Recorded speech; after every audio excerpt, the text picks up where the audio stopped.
there, Vault Dwellers, NakedVaultDweller here, and in this video we're going to cover NPCs from the Steel Dawn update for Fallout 76. But before we get started, please take this moment to give this video a thumbs up, and if you're new here, please consider subscribing to the NakedVaultDweller YouTube channel.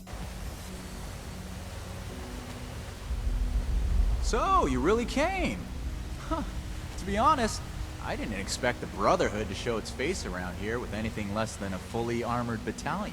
Life is just full of surprises, isn't it? So, what can I do for you, oh honorable emissary of steel?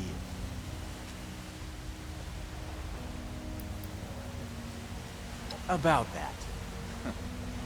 You and your metal buddies put me in a pretty tight spot back there. There are people here in Crater depending on me. I wasn't sure if I was going to make it back to them.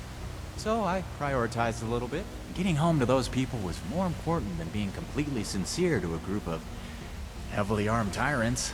So if you're looking for help with your little weapon problem, you can look somewhere else. Don't you think you're being stubborn, Pierce? We have a good little Brotherhood peon here at our disposal. We can make use of that. We've been over this. There's no compromising with people like the Brotherhood. Give them an inch and they'll take a mile. We don't know that yet for sure. Besides, everyone has their own motivations. Our visitor might have one worth talking about. I won't rely on a betrayal to take them down. You should know that. I have nothing left to discuss. I've given you my answer, Initiate. Now for your sake, I'd suggest you don't stick around. Hey, you.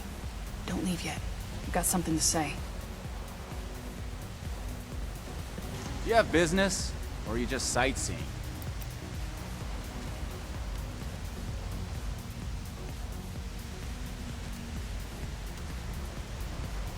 We're here to ensure that there remains a place for Crater in Appalachia. The more people come here, the more they'll want to take their own space, set their own rules, and then force those rules on others. Crater is our home, our freedom, our future. I won't allow anyone to take that away. The Brotherhood thinks of itself as our saviors. They'll take what they believe is righteous.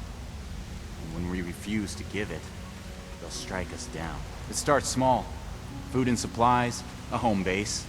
They offer protection in return. And hope. Hope is powerful enough to make you blind.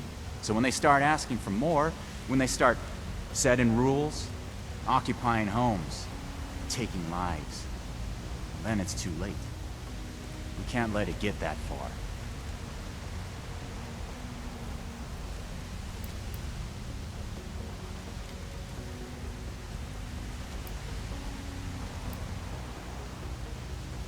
Order or tyranny, I'm not interested in either. Besides the obvious scorched and mutant life, Foundation, maybe. But it'll be a long time before they start asking for more. They're like us, in some ways. Just looking for a home. But don't tell Meg I said that. The Brotherhood, it starts small. So when they... Brainwashed already, huh? That's a shame. I was hoping you had a little more sense than the rest of them. Too political for you? Don't worry.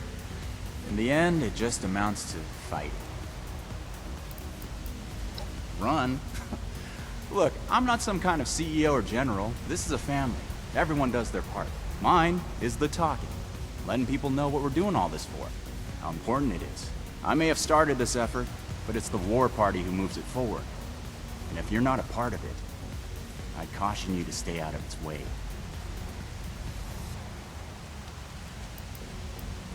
Only good things. What do you want to know? She's more than a rung in a hierarchy.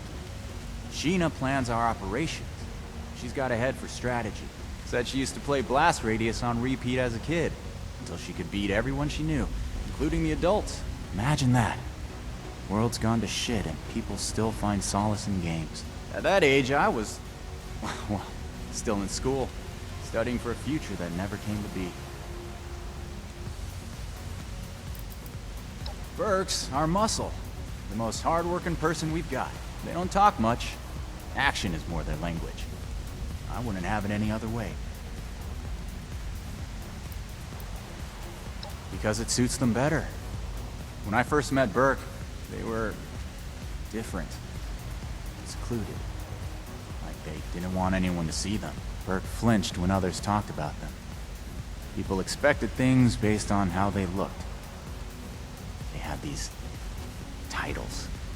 Silent Man, albino dog. One day I asked if something else would feel better.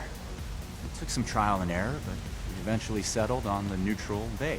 They're a much happier person now, for the insignificant price of a word.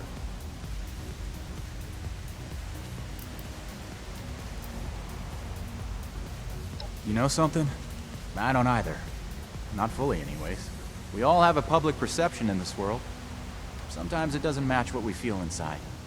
Sometimes there's nothing we can do about that, but other times there is. And I don't need to understand everything Burke is feeling to want to see a smile on the face. Meg has enough on her plate without the Brotherhood to deal with. I came to her one day with an army of raiders, raring to fight. She looked at me and said, "What are you waiting for? This ain't no democracy. Just don't get Crater in trouble and we're good." So, here we are. The war party.